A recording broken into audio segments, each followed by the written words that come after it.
I think this movie is incredibly interesting if you look at it through the point of view that maybe this Bruce, let's say, doesn't have a lot of experience with women. And my read is that he's a virgin.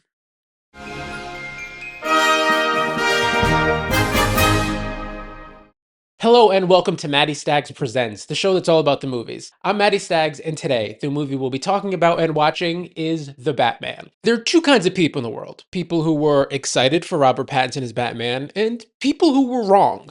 Look, we can be charitable and say maybe they just hadn't seen enough Robert Pattinson movies. Because if you had, what you would see is an actor who's never made a boring choice in his entire career. And Pattinson's performance is just one of the many reasons why The Batman is not only the best Batman movie ever made, the best superhero movie ever made. It's so good it transcends the entire genre. I'll be watching on that 4K you see right over there, but it's not just a regular 4K.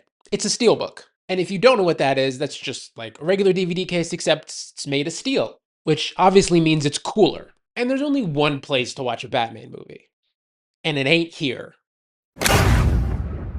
And now it's time to press play. So grab a snack, take a seat. Let's watch a movie. Again, I'm going to talk about the cool opening logo. I love the design of the throwback Warner Brothers logo and to do it in red. This movie had a very strong, and that was title card drop. The giant font. I love when they pick a color. And look, this is an incredible movie, and I don't want to start off on a critical point, but I will say, I think this should be the second scene that we see. Because this works for this movie in a vacuum. It's setting up our main story, it's setting up our villain, it's setting up the story of this movie. But also, this is a new Batman movie. And the next scene we're going to see, which is great, and is probably the best single scene representation of Batman, it sets up the new Batman. So that scene should probably come first, so we get used to the new Batman. You know, introduce us to your new Batman first, then introduce us to the movie. This one introduces you to the movie first, and then to the new Batman. Not that this scene isn't good. This scene's great. This scene's really creepy. This scene sets the mode for this story really well. I love this shot here, so we're setting up a scare right now. I think they cut back to it a couple times. This reverse shot of him watching the TV. Yep, we're back to it again. But there's all that darkness in the back of the frame. It's gotten worse. I'm not saying there isn't work to do. Okay. Listen, I have a beautiful... Usually it comes in threes. That's kind of my fake rule for... Oh, there he is. He's on the third one.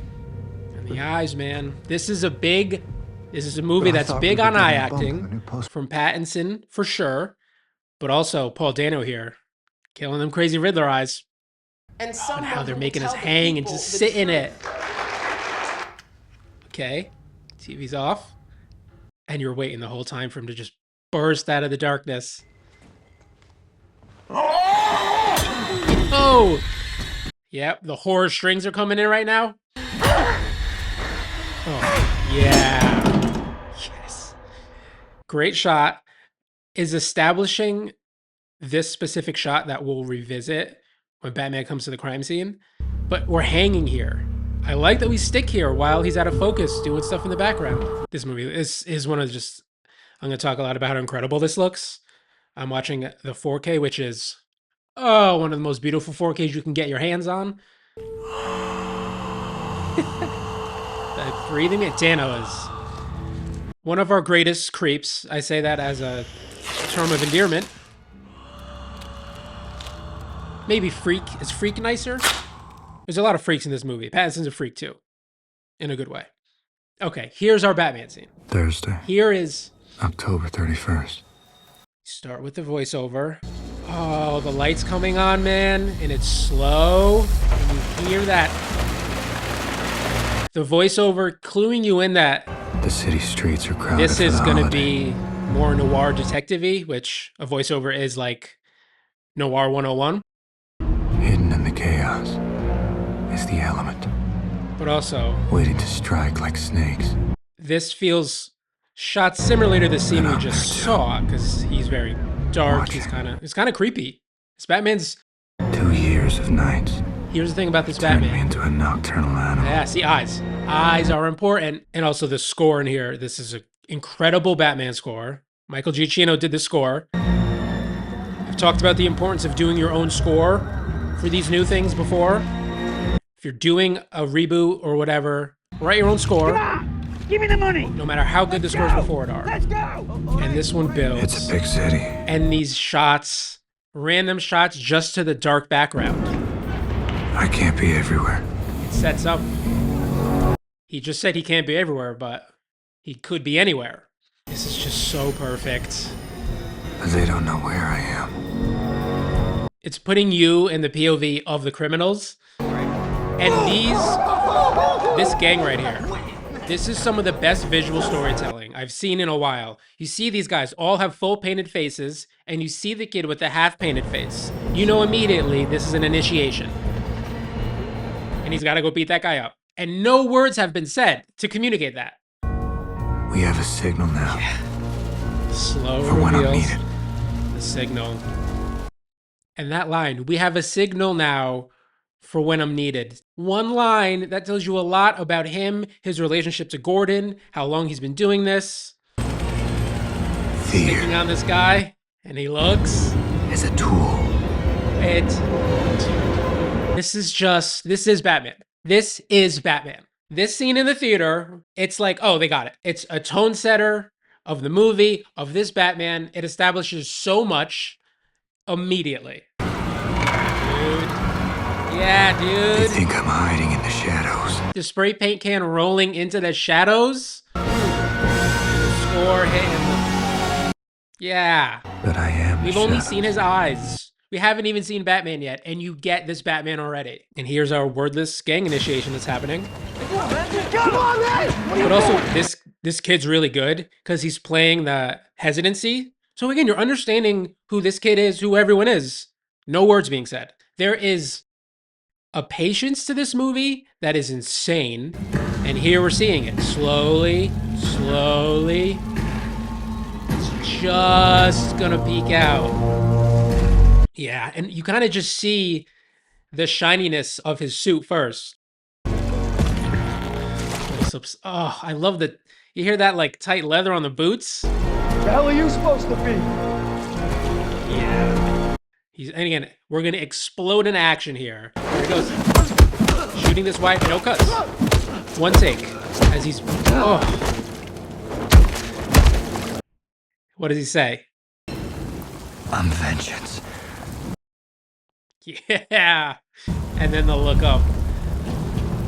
Also choosing to shoot this fight scene in the wide angle, not cutting up close, which is a cheat for a lot of these movies. If you don't, honestly, if you have a shitty fight scene, you just do what they call blender cutting, which is cut, super close. But here,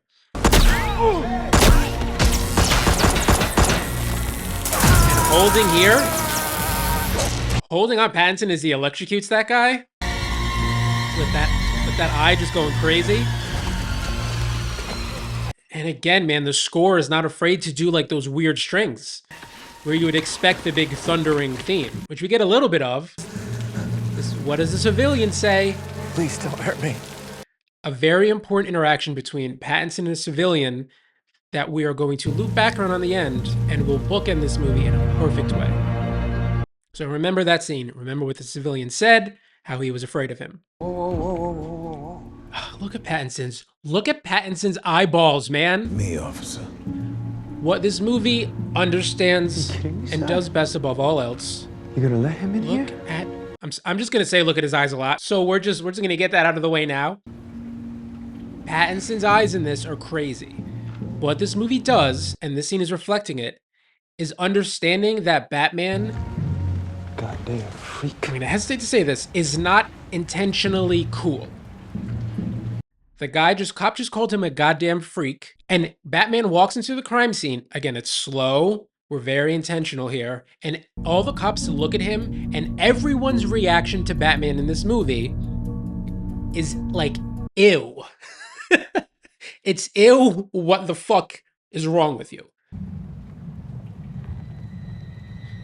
And Pattinson moves through the scene so slow. He doesn't talk. He's just eyeballs. He plays this like a creature, less than a man.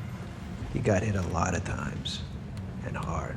And he's observing in this scene. It feels a little voyeuristic. He was alive when it was cut off. And then he just, Ecchymosis. dude, the lighting here. Around the wound. Oh, and those flashes. Yes. Man, can't say enough about Robert Pattinson. One of my favorite working actors, one of my guys. Security detail downstairs. But again, you're just watching him observe, and you're seeing people react to him. This right here, that shot before, when the Riddler hit him with whatever that thing was, and it fell there. We revisit the shot. Batman approaches, looks down, walks away, doesn't say anything to anybody, and what happens? He said there was a card. Yeah. He doesn't go, hey, Gordon, look at this. He just stares at it, stores it for himself, walks away. What does a liar do? And one of the crime scene photographers just happens to be paying attention and catches it. And we're introducing the Zodiac vibes here, the Se7en vibes that this movie's big on. This mean anything? Look at that single goddamn eyeball. Ask I him to love come this meet. guy. This This guy's voice is so insane. It's Mitchell, for Christ's sakes. I got the press downstairs. Yeah. Yeah. Such a guy. Such a guy. Yeah. Wait, he's involved in this? No, he's not involved. How do you know? He's a goddamn vigilante. He could be a suspect. But like, it's almost like Batman's not even hearing him, He lies still. and he answers the riddle. This must be a favorite night of the year, huh, pal? Happy fucking Halloween. Yeah. Seeing all these people just react to him as a freak, I want him out and of it's the first time in any Batman appearance you feel like he is an actual freak. Come on. You feel like he makes everyone uncomfortable. That's what Batman does. And this, because a lot of it's the slowness and the stillness, a lot of it's those eyes. And we're gonna get another perfect wordless shot here. Yeah. Kid found him. The kid found him. And he looks. Nirvana hits. Was there anyone else in the house when you arrived? And he sees the kid. The patience of this scene. It is communicating everything right here in this look. He's obviously seeing himself. We really gotta go, man. We don't have to see the Wayne murder again. We're watching it right now in his eyes. Whenever they do a new Batman movie, it's always like, oh, we're going to have to watch the Waynes get killed again. Such a smart way around it that also shows how capable Pattinson is already. I wish I could say I'm making a difference. He just But I don't crushes know. that. I mean, he's going to crush his whole movie because of those eyeballs. Murder, robberies, assault. 2 I years also later, love the they're all Gotham out. look here, how they are obviously Gotham Square Garden. They are just doing New York, Maybe it's beyond saving, but also giving him, he has a new theme, but I have to try. but giving him like a soundtrack, like an actual, the Nirvana song. Push myself. Apparently Matt Reeves wrote the script to this, which is cool because it's the vibe. This is the vibe of Batman, of this Batman. And this Batcave is so cool. Being in an abandoned subway station feels fresh. This movie is feeling different, even though it's dark and gritty. First thing we do is hear bats. Thank you for that, Matt Reeves. Thank you for that. Look at the design of this place. It's incredible. Here in this, we're gonna get some crazy little drops here. Sometimes in the morning, I have to force myself to remember. Sometimes in the morning, I have to force myself to remember everything that happened. The implication that he blacks out at night and forgets all this stuff. Notes and observations, Gotham Project, Year 2. It's wordlessly giving us information. Tells us everything about this Batman in a single shot. Major sting operation But also the way he looks. Again, he's going to be looking at people insane this whole movie. But like how it's not relief. He's like side-eyeing Alfred and keeping the eye makeup on. A stroke of genius that every other movie has shied away from. And I think Batman Returns, at one point, Michael Keaton pulls the cowl off and they just, right before, they just take it away. So he looks insane for a second with the cowl on because he doesn't have any eye black and then takes it off. But this movie is not afraid to lean into the weirdness. It's more than not afraid of it. It's pointedly leaning into the weirdness. The killer left this for the Batman. And the freakiness of this guy. The radical take on this. You're becoming quite a celebrity. Is, and it's not going to sound radical as I say Why is it, he writing to you? what if Batman actually existed? Which is very tired. Our accounting friends at Wayne Has been Enterprises said a are lot. coming for I don't think it's ever been Here. done. Why? Because I couldn't get you to go there. But they're doing it in how people react to him. Both the beat cops and, as we'll see, some of the villains. What I'm doing is my family's legacy. If I can't change things here, How we're if I can't have an effect, getting so much of his I don't care what happens to me. really unhealthy So I'm afraid point of view. Stop. And how he's, You're not my father. I'm well aware. how they're not making him buddy-buddy with Alfred. He's not buddy-buddy with the cops. You feel he's tortured because he's lashing out. Physically, he's beating up criminals. Here, he just lashed out at Alfred. Like, they're really looking at what this guy would be like and what it would be like to live with, in this case, or be around this person. Look at this production design on the Wayne estate. What are you doing? All this insane Gothic architecture. Reminiscing about my days in the circus. It's not like any Batman we have ever seen. Elusive. Look what he's gonna do here. He squints at the sun. That's interesting. Yes. He's holding a goblet of blueberries, See me, please do it. squinting at the most overcast sky in the world, and slipping shades on. Like that line he said, all these nights have turned him into a nocturnal animal.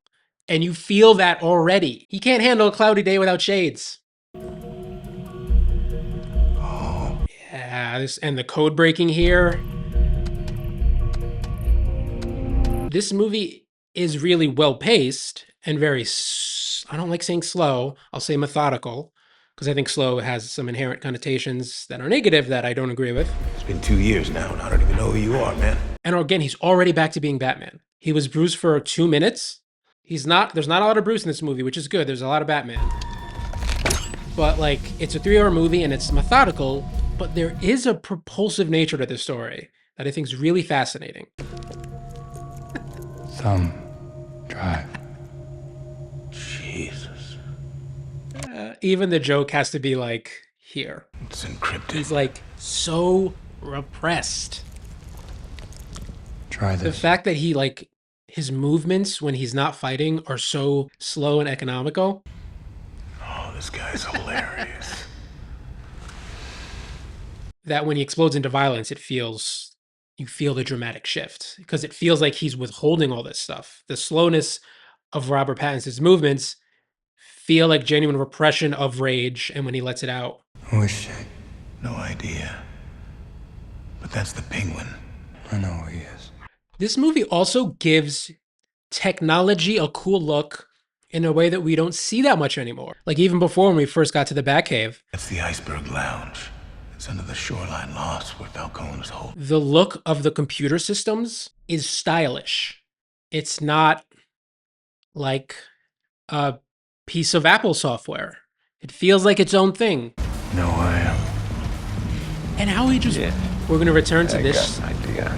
I want to see the penguin. We're going to return to this back and forth multiple times throughout the movie, and it's an interesting evolution of him and the arc he's going through. But the fact that he just shows up here and knocks on the door as Batman, very telling of where he is right now, and we will track Get out of here. him approaching the Iceberg Lounge every time It's gonna get all full. and how it changes. Mine or yours? And there's the explosion. Look at Pattinson work this suit. He's not super jacked in this, which is good, but he has a physicality in the way he moves around in these scenes is insane. Like, look at the shoulder movement, the heft.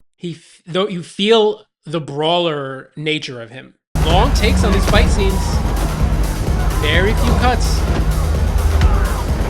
Camera's moving with him. Look at this. Look at this. beautiful stuff. Oh yeah, the leap down. Right into the punch. Yep. Block. Oh. Oh my god, dude. Whoa! Take it easy, sweetheart. You looking for me? And we're getting another incredible performance here. Colin Farrell as Penguin. Unrecognizable. How you doing? I'm Oz. Partially because of the insane makeup and suit he's in, but also just a A plus performance by Colin here. I really like the background music here too in this scene. That like winding siren they have going in the club. It's okay, baby. And again, watching Batman interact with people is just the most fascinating thing in the world in this movie. And obviously we're meeting Selena Kyle here. And again, he's just observing. Look at that. Look at what just happened there. Revealed a whole bunch of information silently in like 3 shots. The suit design is incredible. Best batsuit that's ever been committed to film, which honestly not the highest bar. I like the collar. What really makes this work is the face. Look at that. Look at how much his jaw you see. Pattinson's got a great jaw, obviously. You need that. But it helps. He's got a sharp jaw. It cuts a real strong figure. Or Jess Mitchell's wife. Maybe she But knows. it's better than a lot of the problem with, I think, the Bale suits, which don't look great. Particularly What? Too soon? in The Dark Knight and The Dark Knight Rises. It's so tight on his mouth.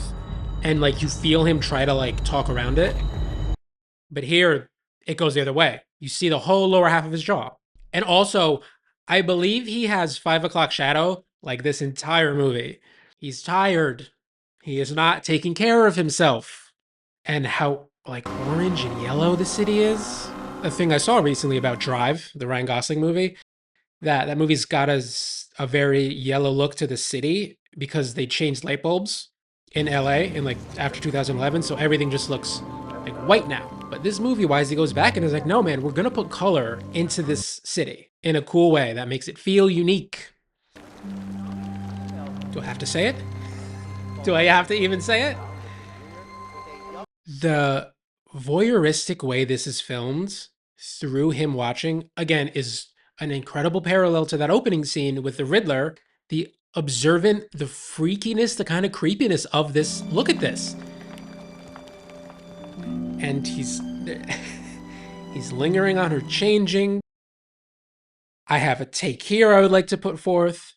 I think this movie is incredibly interesting if you look at it through the point of view that this Bruce maybe... Sorry, I'm having trouble keeping track here. Maybe this Bruce, let's say, doesn't have a lot of experience with women. And my read is that he's a virgin. And that this is the first time he's ever been attracted to a woman before. And is like understanding sexuality for the first time. The Batman Catwoman thing, their dynamic is always very sexy. That's Catwoman's whole thing. And here, it's reflected in her score.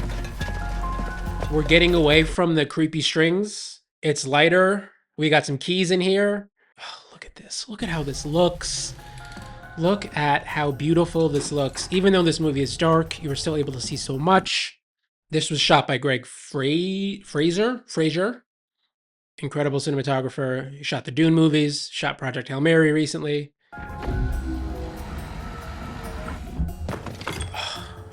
Oh, the way the tools just roll into focus. You're pretty good at that. Look at this. Complete darkness. We can see what's going on. Shooting that fight wide. Like I said, he's activated by her in a lot of ways. And this Batman, I don't say this harshly, is a creepy little freak. Again, this is very noir, and a big part of any noir is the femme fatale, which she's playing here. So their dynamic, their attraction is important. But it's given such an interesting twist here because of what a freak Bruce is. You got the wrong idea, okay? I didn't kill anybody. I'm here for my friend. This is the best looking superhero movie they've ever made. I don't even know if I need to say that. Again, not the highest bar to clear, because... Ani! Baby! Like, what is even another one? I don't even know. But this looks like a real movie. This is a real movie. I would say this is the only superhero movie to be a real movie. That's one of my favorite little tropes in movies. You show me a overdue bill. This stuff is really well shot too. This is the Riddler speaking. And this feels like a Saw movie. Right now we're in a Saw movie.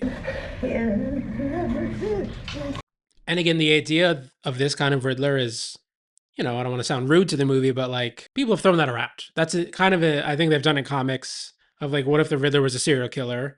But this movie has a lot more than just that. But it does that serial killer stuff really well.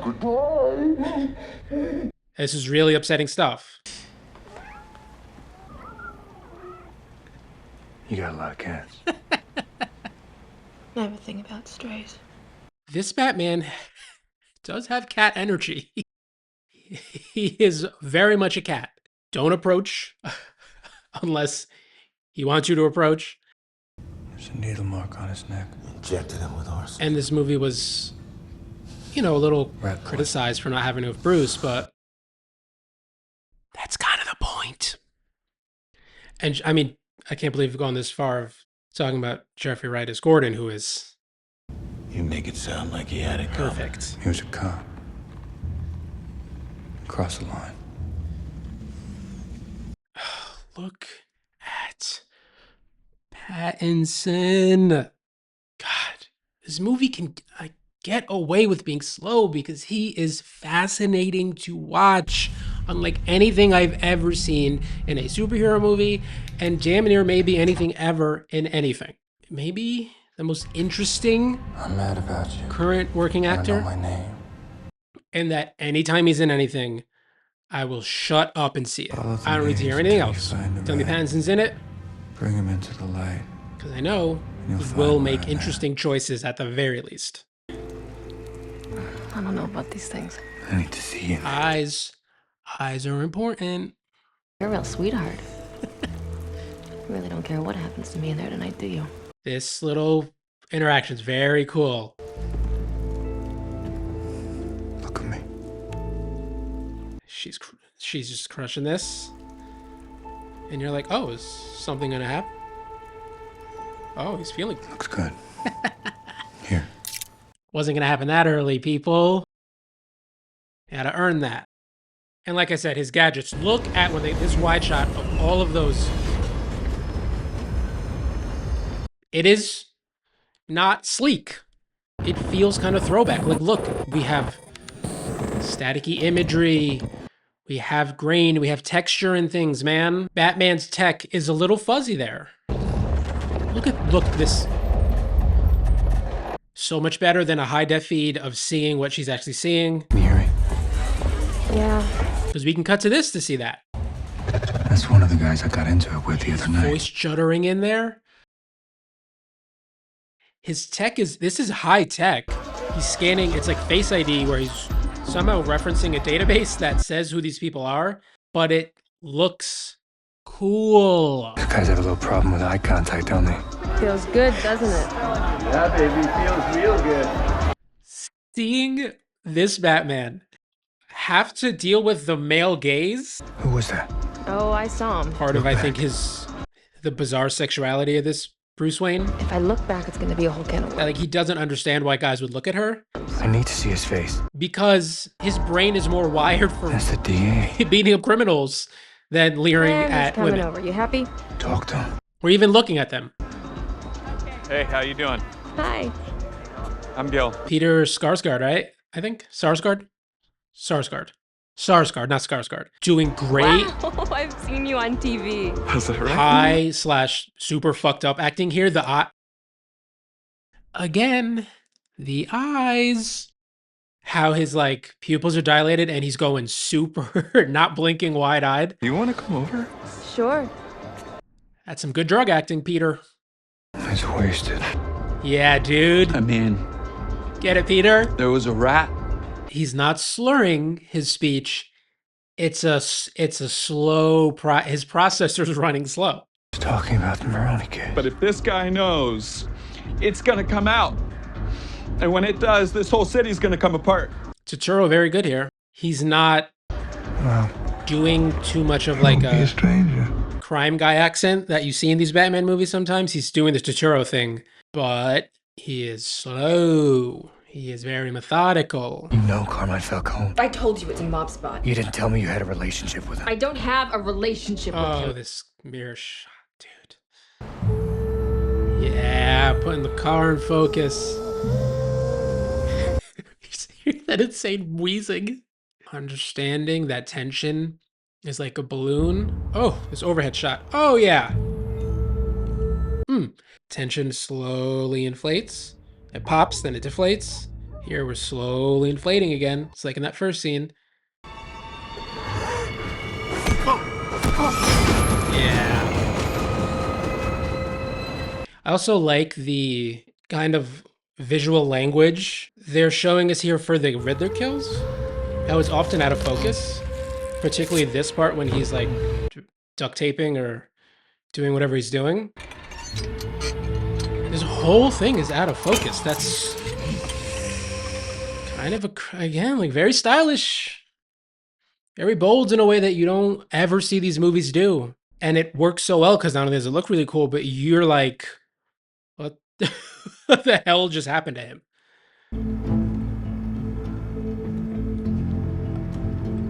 Setting up our very cool recurring location here and having the bat signal not be on top of Gotham PD, which absolutely wouldn't make sense here because of how creeped out everyone is by Batman. I worked that case. Riddler's not after you. How do you know? You're not corrupt.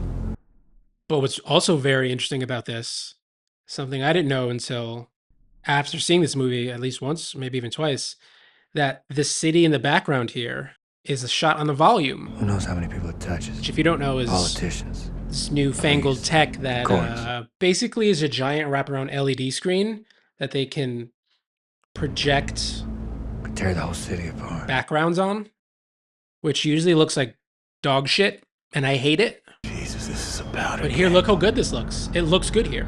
And Riddler's the match. I didn't know. I couldn't, I don't think you could tell unless you knew that that was volume footage. But that's when the volume's used the best, is when it's like very, very deep background and you're in a real set. Tell me you had a relationship with him. I don't have a relationship with him. Pretty. And we are You new friend of yours? about an hour into the movie, and he's kind of, technically he was Bruce for like one scene before. He's publicly being Bruce for the first time now. Serial killers like to follow reaction to their crimes. Riddler might not be able to resist. But he's only doing it to still be on the case. Because like a detective noir movie, he is on the case. We must admit he's on the case. And he has to be on the case. Also having the Batmobile way in the background there, just up and covered. Stool pigeon. You don't get to see it yet. Where are your cufflinks? We built to a cool Batmobile reveal here. Look at that thing. You can't go out like that. Alfred, I don't want your cufflinks. He's like so mean to Alfred. He's mean to Alfred in the beginning here. You have to keep up appearances. You're still a Wayne. What about you? You a Wayne? See? Like, Your father gave them to me. that stopped him. What I did struggle with upon first viewing, close up of his meanness to Alfred. Love he drives himself. Cool. Again, normally this scene, Alfred would be driving him. What I found tough about this at first, and I didn't like while watching, his meanness to Alfred was hard, not understanding where it was going. But they were going somewhere very, very well done with the Alfred stuff. Oh, and this theme too, this like sweeping. And his grimace. He like scowls when people see him. He does not like to be observed as Bruce Wayne. Ah, I love him. I love little freaky Bruce. Christ, not again. Hey, Mr. That cop Wayne. too. And now you gotta understand why he hates being Bruce. That like the constant spotlight and the way the slow builds of this terror. This is really upsetting because this is how a lot of like kind of feels like mass shootings and stuff feel, where you're just starting with sounds of it being far away and you just hear noises and screams slowly getting closer. No one's really reacting yet. Now they react. He was right. Cutting to the bomb footage. And when I say how this Batman is not intentionally cool, this movie's not afraid to show you him in non-cool shots. Like, there's two good examples of that. One is that bomb footage of how he just looked weird. He kind of looks like a guy in a suit. And also how he's like kind of rough with him here. And the constant phone ringing too, and again, how slow he's being and how he's not immediately answering it. It's letting the sound kind of annoy us a little bit. But he is slow, just no rushing. Slowly.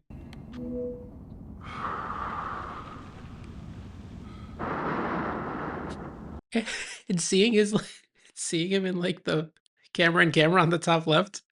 Having Batman on a FaceTime call would look like that, and they could have easily not had that little picture-in-picture, because he does look a little goofy. I've been trying to Not afraid to have him look uncool. You're part of this too. I'm not saying this Batman is cool. He's very cool, but he doesn't try to be cool. At the moment, Yo! across from you, mister. I've never looked at the... Someone just said turn them all into pink mist. You deserve to be dead after what you did! You hear me? Okay. Dano's so good here. I've always loved little puzzles. And we haven't seen a ton of him. For me, they're a retreat. Because this movie, again, is largely about Batman, which is good and feels kind of radical. Because these villains are good, but... You want me to do puzzles? Most Batman movies 2 minutes. make the villains the stars often more than Batman himself, because they don't know how to make Batman interesting. This movie knows how to make him interesting. It can be cruel, poetic, or blind, but when it's denied, it's through violence you may find. And I like he's doing like stereotypical internet guy voice. Justice. Huh? The answer's justice. With the S's. What people? So much bigger than you could ever imagine. It's the whole system. He's still hanging in there. Yes. Beautiful slow-mo shot. I love showing the mask in harsh light like that. You see it's a little tattered. And the seams. Another guy with a weird voice. You have any idea what kind of trouble you're in? You could be an accessory to murder. What are you playing games? Home grab his ears. Back off! Back off! Great, now I got you on assaulting an officer. You got me on assaulting 3. Also, I love how leathery his cape is. Part of it is what... Look at this shot, man. Hey, man, look at those colors. Look at those oranges. Look at that amber. Yes. We're getting some gadgets now. Such a weird shot. I mean, that was a compliment. To have it like on a gimbal that's like on his forehead there. I've never seen anyone shoot like a flying shot like that. We're back to our wonderful bat signal setting. Do you? I only trust you. What's narcotics cop Ooh, doing with eyelashes. Falcone's right, man? Coulson said cops protect the rat. I do think this movie gets Penguin's got a wings, little too. unfairly Time criticized for me to have another conversation with him. for the detective aspect. It's all connected. Like it or not, it's his game I think now. Batman being the world's greatest detective sets up an impossibility from a writing perspective of nothing. He needs to struggle or else it's not interesting. That doesn't mean he should be a shitty detective, but if he solves everything too quickly, and I think it's more about This is a buy. with any detective movie, more about the journey of finding out the clues than the eventual final reveal. Biggest drug bust in GCPD history was a fraud.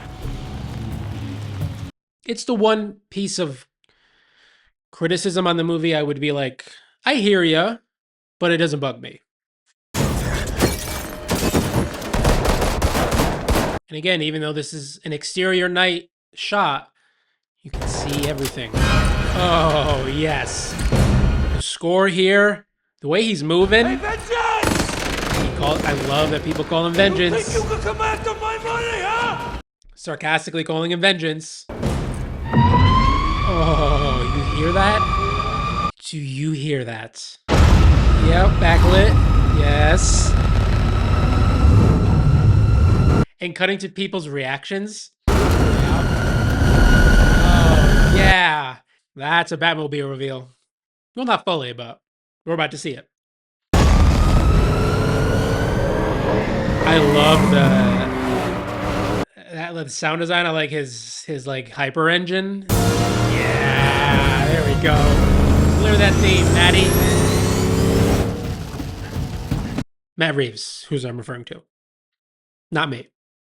This, look, chase scenes, very hard to shoot. I love the fixed shot on this, like the side of the car here. Chase scenes need to communicate speed, which is very hard to do. Part of its great sound design. You have his winding engine. It sounds like it's constantly getting faster, almost forever. This guy's crazy. But these fixed shots that are very tight, yeah, moving past the camera, very important. Also, it's just pissing down rain, so you can hardly see anything. Because the problem in a chase scene, if you cut wide or cut too far, it's hard to communicate that speed. Oh, his eyes. Oh, look at this. We're so lucky. We're so lucky to get a Batman movie that looks this good. Yeah, here we see it for the first time. I love that it looks like a real car, but has like a crazy back to it. Going down the wrong side of the road. Always good in the chase scene. Another good way to communicate speed and danger in a chase scene.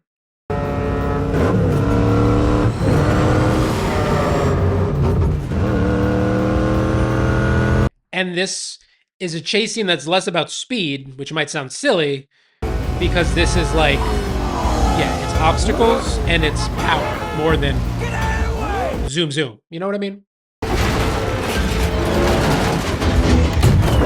Oh, the sound design, man. The car stopping, those heavy brakes. You feel it.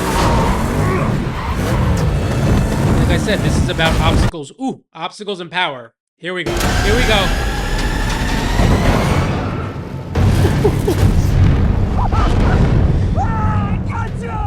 Oh, he got him. I got you!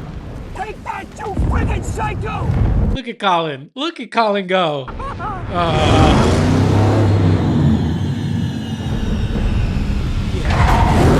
That is fucking cool. Ooh. Love that we stay with it and just see that they get tossed. Now, Batman did a bunch of cool shit. He's looking really cool here. This whole scene is about him being cool. Just you wait. Oh, I love how it's like a Western theme. They give us a little twang. Look at this. And boots. Still cool, right? Badass. Fire. Shadows. Cool. Theme. You could cut here. Most movies would end the shot here. But what do we get? Get him peering upside down into the car, looking like a complete freak weirdo. That final shot of him hanging upside down Hell is this? is not cool. Good cop, bad shit It is cop. weird and off-putting. Riddler! How should I know? But that's the point. It's the point of this guy. That's my weird, unintentionally cool and badass freak Batman. Good, Jeffrey? Maybe we can talk about what they did to my partner's face. Holy God, what are you showing me? His head. Come on! Open your eyes! Oh, goodness. You El Rata Alada. El Rata Alada? Yeah, rat with wings. It's so good. It's so good. But Yeah. he does see, even though he got it wrong, he still figures it out. That's why it is good. Design choices in tech. Riddler green, how there's always like the blinking question mark. Yes. An interesting curveball to throw in here. And even though the Wayne Pattinson plays the Batman very They donated it. even, you can see here Just realize I'm still here, right? is rattled. You gonna tie And me? it's a slight shift in like voice timbre and performance. Look at him waddling. Because he's the Penguin. Seven vibes are heavy right here. Zodiac 7, two very good movies. We'll probably have episodes on here. Like key to this movie's vibes. Modern noirs, that's what modern noir has become. Those kinds of... Jesus.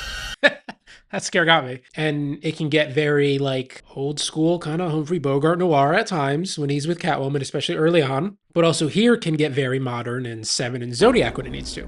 Win or lose, And it manages to span the life cycle of the noir in a really cool way. All this while also being a Batman movie. And here's kind of where the Thomas Wayne stuff comes into play, which I do think is really interesting and cool. That Shall be visited upon the sun. it is a slight subversion. His next victim is Bruce Wayne. And he's already gone. Look at that tech. Look at that tech. It's not a card play. It's got style. It's got personality. Okay, sorry. The way they structure this scene is very well edited. Also, Alfred. That's clearly Riddler handwriting.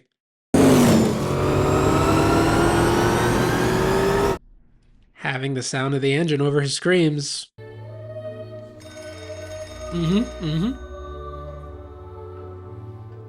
But again, like, when I talk about the pacing, oh yeah, and now you silently, visually telling you what's going on. And this is still all slow. This whole thing happens slowly. Dory! I need to speak to Alfred. Oh, Mr. Wayne. Listen to me! Something terrible is gonna happen! I'm afraid it already has, sir. It's already happened. Yeah.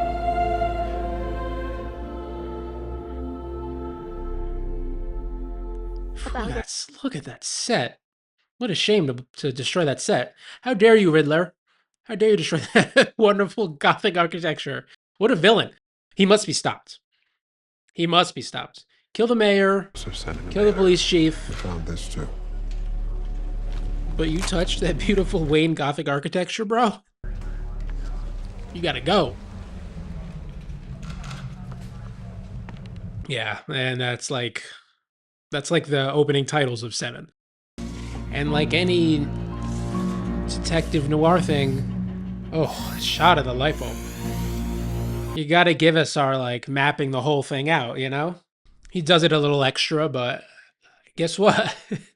This Batman's extra. We're gonna get a wonderful shot here. As that score hits, yes.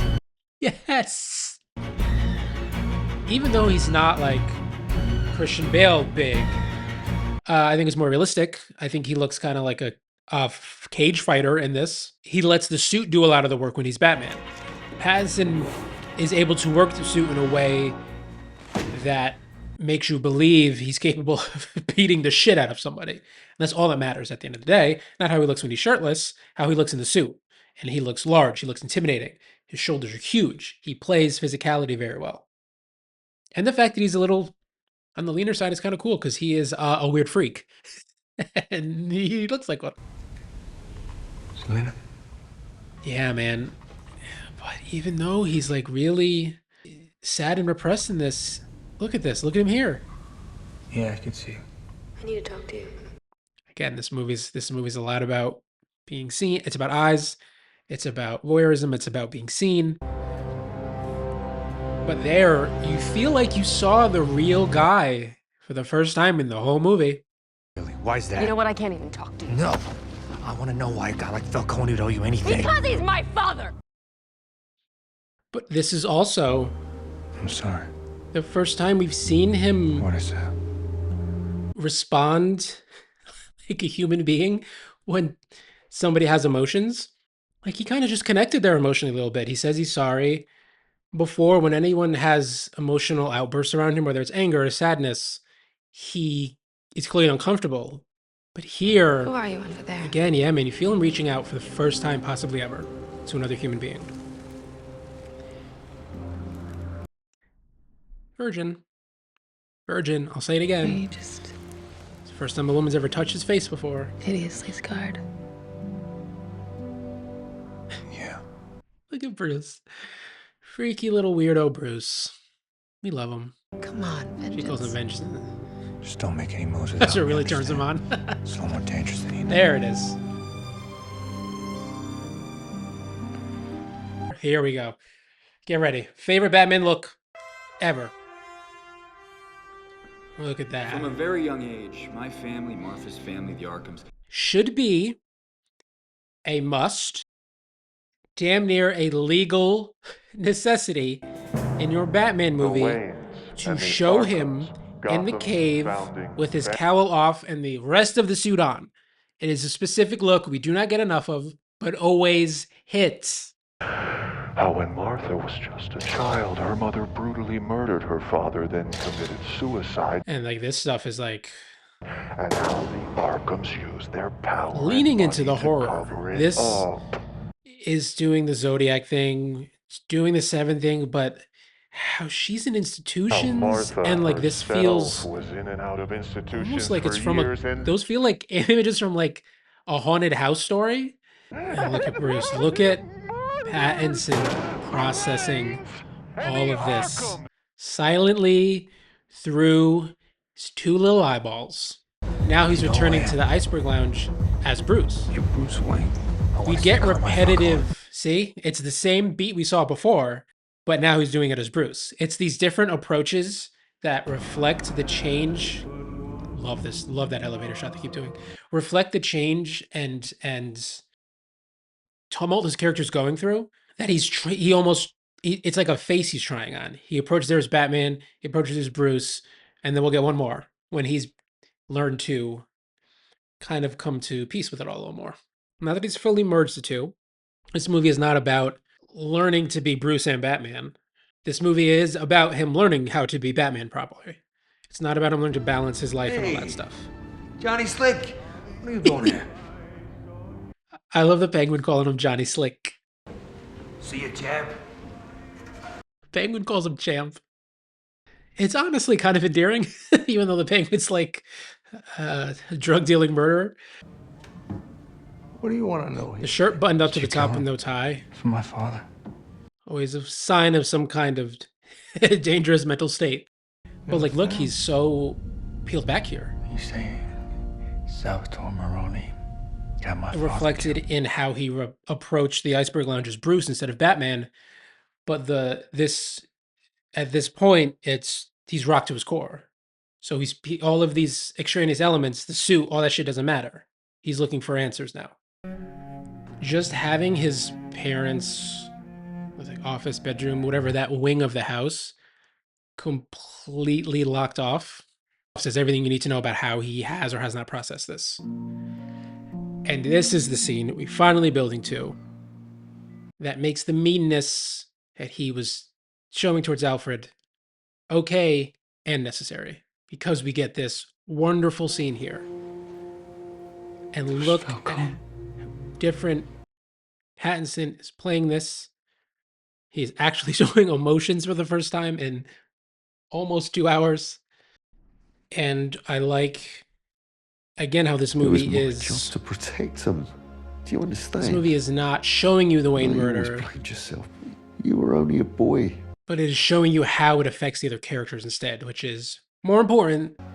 Seeing the shot and the pearls falling and all that nonsense. We've seen a father. half a dozen times at this point. I don't even know. I'm sorry. Don't be sorry, And so yeah, Bruce is feeling. God. And we're gonna get incredible understanding. I never thought I'd Jesus, feel look fear like that. at Pattinson. I thought I'd mastered all that. There it is. There it is. I thought I'd mastered all that. This fear. If you're ever going through any of that again. There it is. Losing somebody I care about. That he viewed that as something to master. His line about, I thought I mastered all that. And what happens here? Alfred's reaching out. Come on, Bruce. It's okay. Yes. So that is such a revealing scene.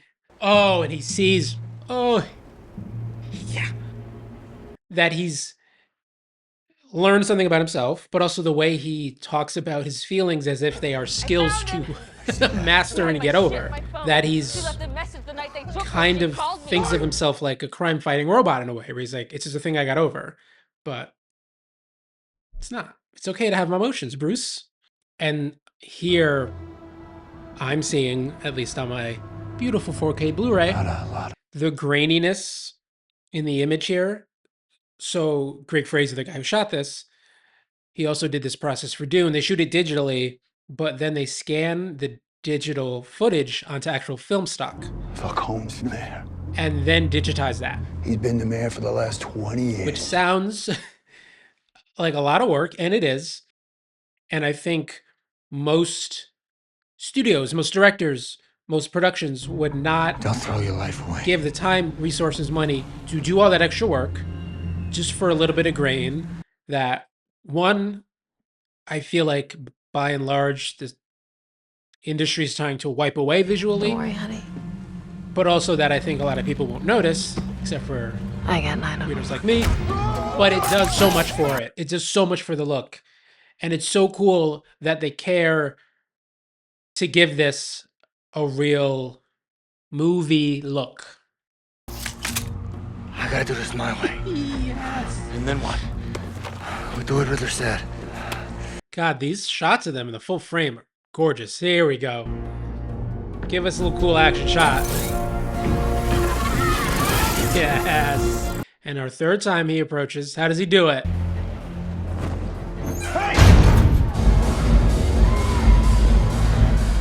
His look here, how like you can tell he has like maybe like the pants on and like maybe an underlayer of the suit. How again you're adding to the bulk of him just with like big clothes, like the hand wraps. He's got like just like the big old puffy coat. He looks like a vagrant. It's so cool. Really dig her wig look here too. She's got a couple like different wig looks. Just put down the gun, honey. This is for my mother. Here we go, baby. The out of focus shots.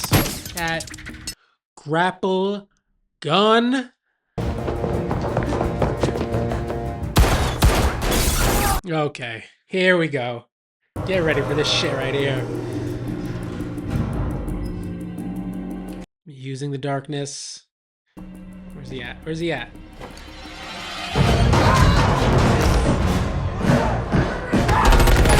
Okay. Okay. Oh.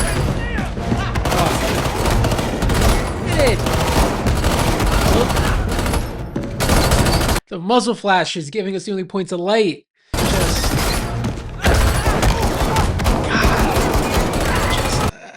Such a cool way to do that fight scene.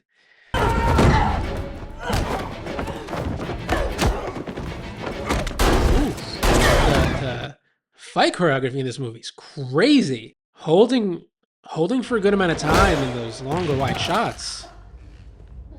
Obviously, it being dark, you can use a lot of stunt actors.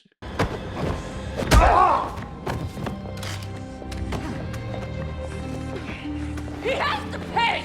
I really like We don't have to pay with him. that as the reasoning not to kill. Bait enough. But that framing of it is very interesting. You know, you boys in blue work for me.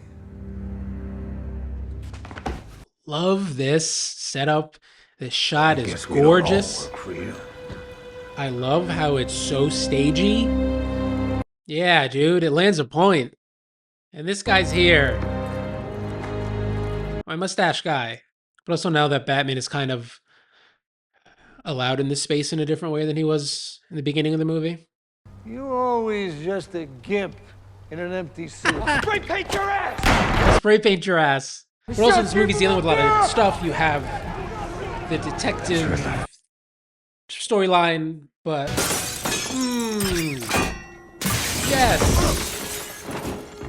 a grapple gun through a plate glass window. What more could you ask for? Nothing more. Because that's all you need in life.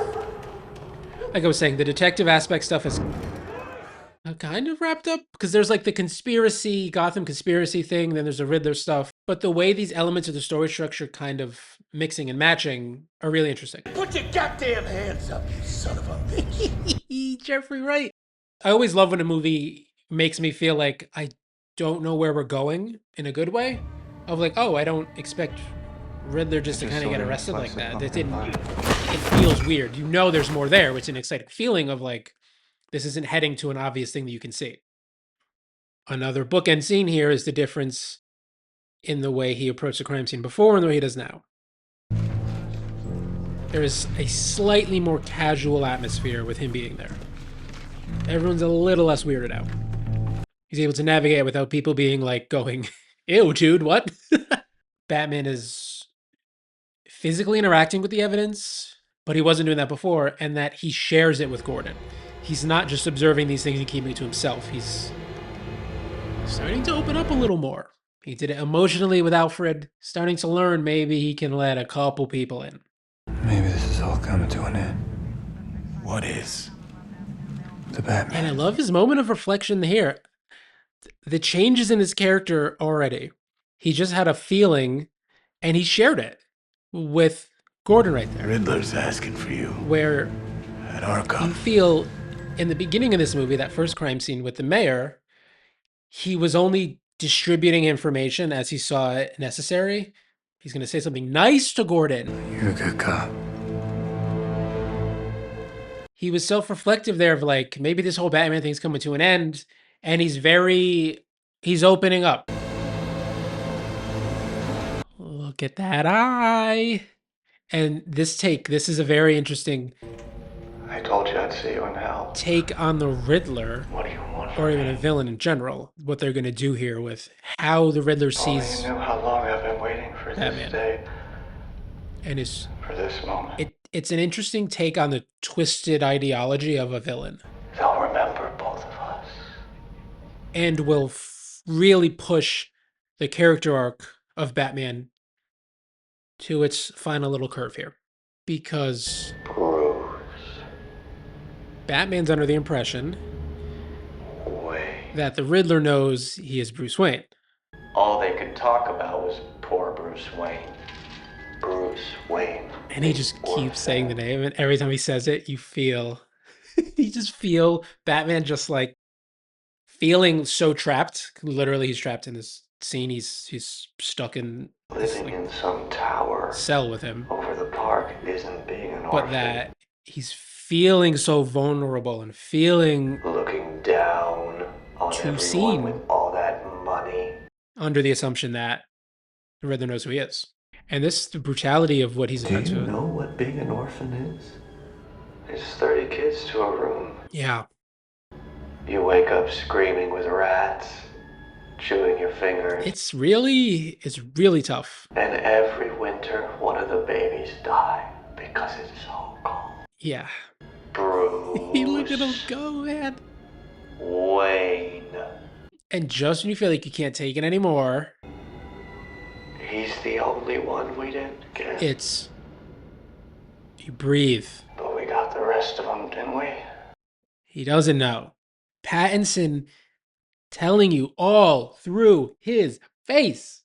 And the larger idea that the Riddler's Your mask is amazing. Ideology I wish you could have seen me in mine. Is not too different from Batman's. All everyone wants to do is unmask. The whole idea that,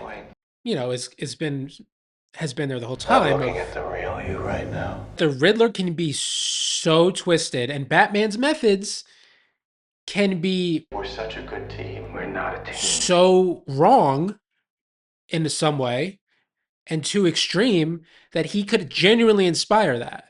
It's sure the Riddler's wrong for drawing those conclusions. You showed me all it takes is fear and a little focused violence. It shows me all it takes is a little bit of fear and focused violence. What? This is all in your head. You're sick. Brand arc of what we're building to for Batman is him understanding you're a pathetic psychopath. That while the Riddler was wrong, Begging for attention. It is also partially Batman's fault. It is part of him, the way his methodologies were to blame for inspiring this bad stuff. He's playing this freak out.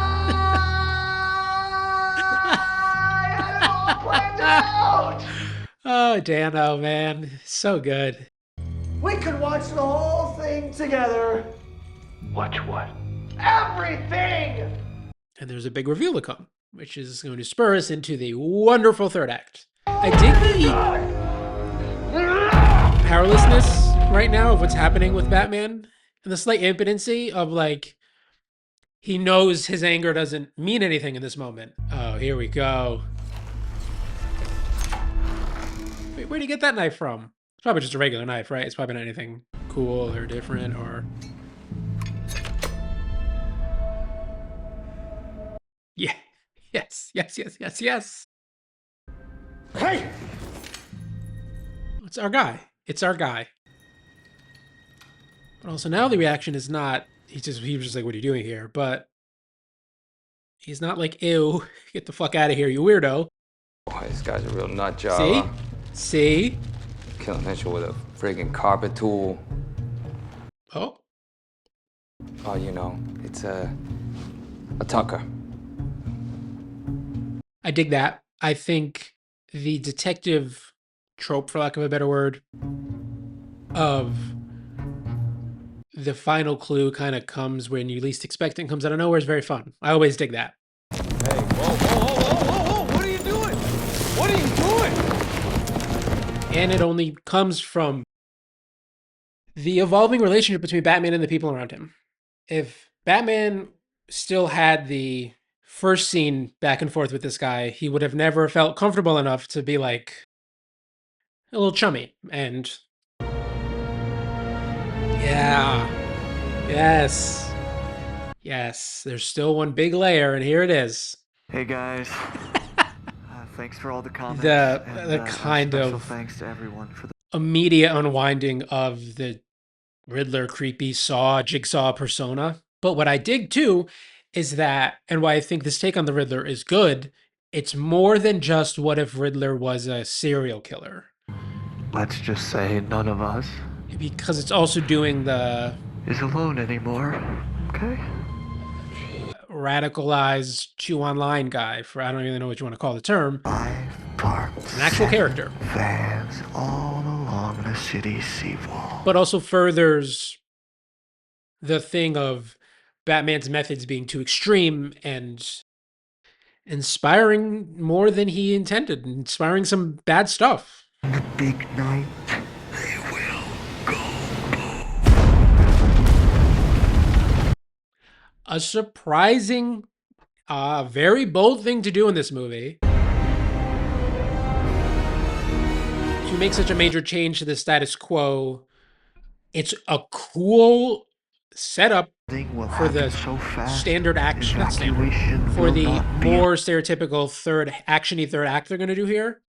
It gives it a cool angle, and it feels bold to be like, yo, we're going to flood the city at the end of the Batman movie, and it's going to end the movie with it still being flooded. But also what this does is it kind of gives him Riddler goons. Now they will spend which their is last cool. moments wondering, Dano's going up. A big part of any Batman villain is you need goons that dress kind of like the villain they work for. Thinking of the guys in Batman Forever, the Two-Face goons, Joker always has Joker goons. We got Riddler goons in this, and it does it without it sacrificing the seriousness of it. They're all dressed like him. It's his, I mean, he's inspiring all these fringe types, but it's a cool way to be like, let's give Riddler some goons. How do we do that, but also still stick with the realism angle without sacrificing the value of realism and the value of goons? Please, I just need your attention. This too. She's, god damn, dude. She slowly finds it. Yes, sir. Beautiful Batman entrance, and the theme's hitting, and he's kicking ass. And all of, look at this. It's great. It looks great. We're loving it. But also the movie has earned this. Look at him go. Yeah. Camera's sticking in that long take.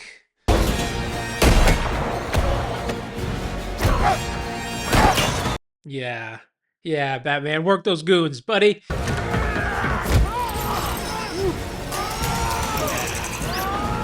Oh, hell yeah. We've earned all this. All the cool flips and him hitting all the cool choreography. And this is what this version of Batman has been missing. He hasn't really done this. There's a difference between punching goons in an empty subway station and taking on guys who are shooting at you in a crowded arena. Difference between vigilante and hero. It's about Batman learning to become a hero. And when you're a hero, you get to have really cool, fun action sequences like this. Oh, yeah. Oh, the silence. We cut to nothing. And what do we get?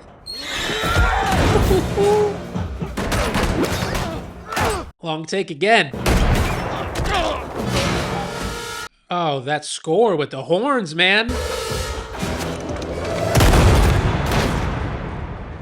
Love the slight change in the score. You had the shrill, like, horror shriek, but then kind of like a little old school Batman with the horns there. And this, again, slowness of this, where it's just working, the tension is a balloon. We're inflating, we're inflating.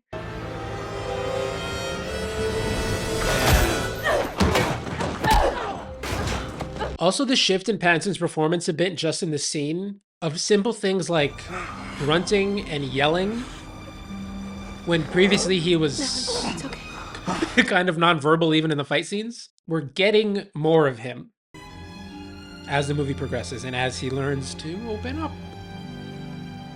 It's a beautiful theme, man, with the violins. Here we go, baby. Pattinson's he's gonna do some crazy stuff with his face. Look at him work pay attention to his mouth in this scene. Gets out some adrenaline juice. He's got a little, yeah. Here you go. Look at him work that. Love the sound coming out here, or we're just getting. Whew. Because even though he's changed a bit, take it easy. That rage is still in there. Who the hell are you? I'm vengeance. And there it is. There's your whole movie. Look, he's processing what's going on. You see him learning. You see him understanding where he went wrong. And it's going to propel him into this little bit of action.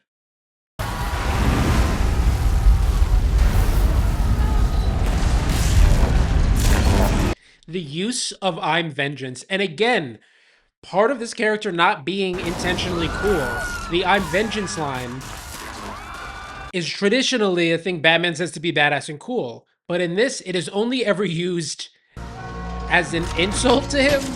It's used sarcastically. She used it as like a term of endearment. And then that guy used it there to show how wrong it is to be just vengeance. Because he's not just vengeance, he has to be this too. It's more than being just vengeance. It's being a hero. It's giving people hope. It is saving people, not just punching criminals in the face. Why I like Batman so much, and I grew up in the 90s, mostly on the animated series, as my version of Batman. Batman saves people. And I feel like a lot of the recent movies have lost that in this quest to make him gritty and real and super serious. This flare. We're gonna get our reds again. Ooh. Ooh. That there's a hesitancy to show this kind of Batman. That the understanding is he is all of these things. He needs to save people. That's the Batman I grew up on. And when he's not saving people, he just becomes an angry guy who's punching people. He just becomes vengeance, and that's not Batman. He needs to inspire good in people by, sure, punching criminals in the face, but also moving heavy stuff. Grabbing people when they're in need. Look at this. Look at this. Come on now. This slight hesitation. Because they're afraid of him. Who's the first one? Chills all over my body, people. He just saved the kid. He's saving a younger version of himself. And we don't have our triumphant heavy theme. We have our nice strings. And there's other cops are helping him. Helping people. Oh. He is a literal beacon of light. Come on, dude. Oh. Look at this. That tells you everything. Looks gorgeous. He's leading the people with literal light. And we get the Nirvana again. And here's where it all comes together. Wednesday. Get another voiceover. 6th. He's going to tell us everything here. He's going to tell us what he's learned. The city is underwater. This is what makes the movie great. I have had an effect here. He has had an effect here. But not the one I intended. But not the one he has intended. Vengeance won't change the past. And look what he's doing. I have to become more. Carrying people. He has to become more. Remember that first scene with the civilian who was afraid of him and said, please don't hurt me. And this civilian... Someone's out there for them. What does she do? She grabs onto him. The city's Look angry. at this. Look at how much emotion he's portraying in his face now. Scarred. The people aren't afraid of him. Because he showed that he's there to help people. Our scars can destroy us. He's not some crazy guy who's beating up criminals. Well, he is that. He is that, but he's more. To endure. Look at... the strength to fight. Perfect. That's it. That's the whole thing right there.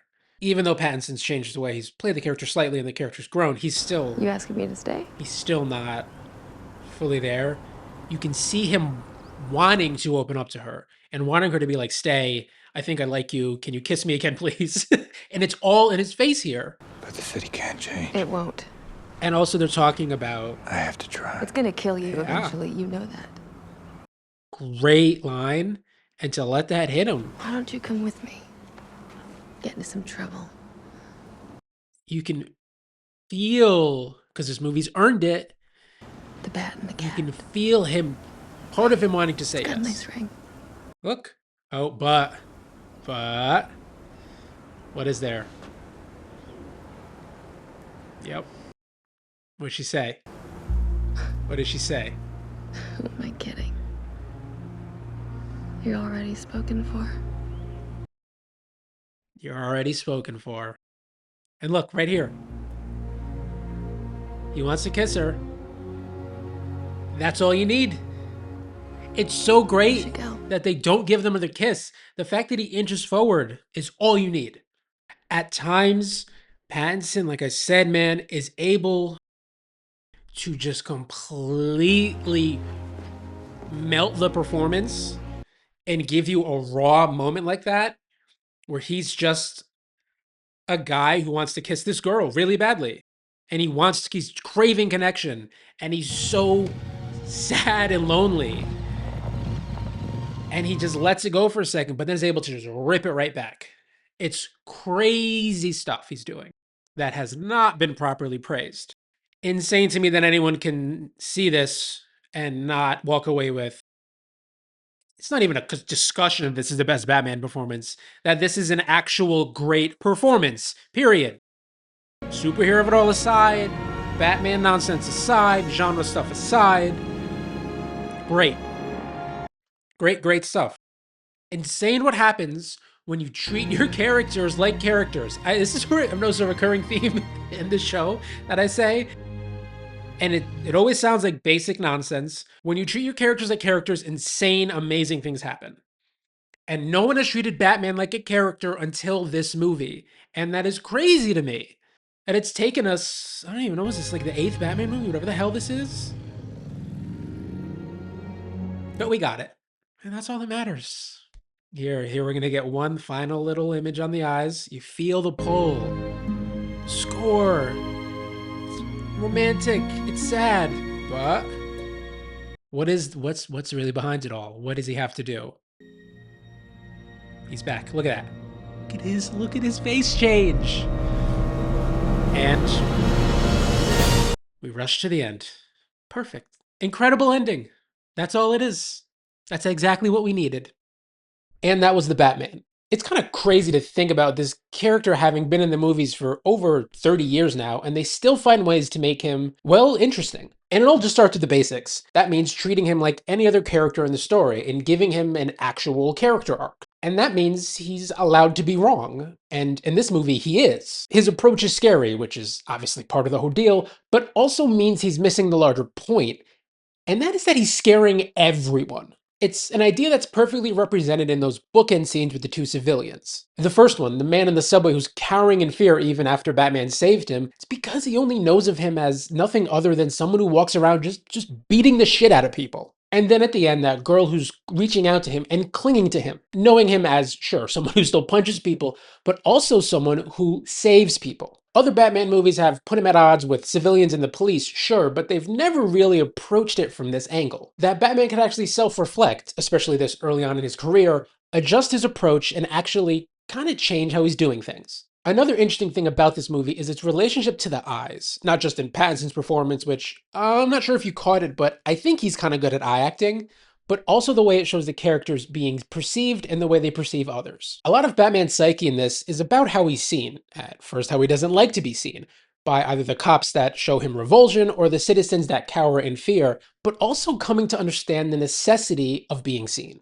Both in a personal sense, as he allows himself to open up and get closer to Alfred, but also with Selina, as he allows himself to show what I think might be previously unexplored and new desire for her. And in a professional sense as Batman, understanding that if his mission for the city is going to be a success, the citizens of Gotham are gonna have to actually see him. Seeing him as more than someone who just jumps out of the shadows and starts punching people, but also someone who steps into the light and leads people to safety. And it just works so well here. It really gives you a depth of connection to the character that I don't think these other movies have ever had before. That's all for now, folks. If you dug the video, leave a like or drop a comment. Throw me a Batman take. And subscribe for more. New videos every week. Each video a different movie, and each movie with its own custom virtual background I made myself. Thanks for watching, and long live the movies.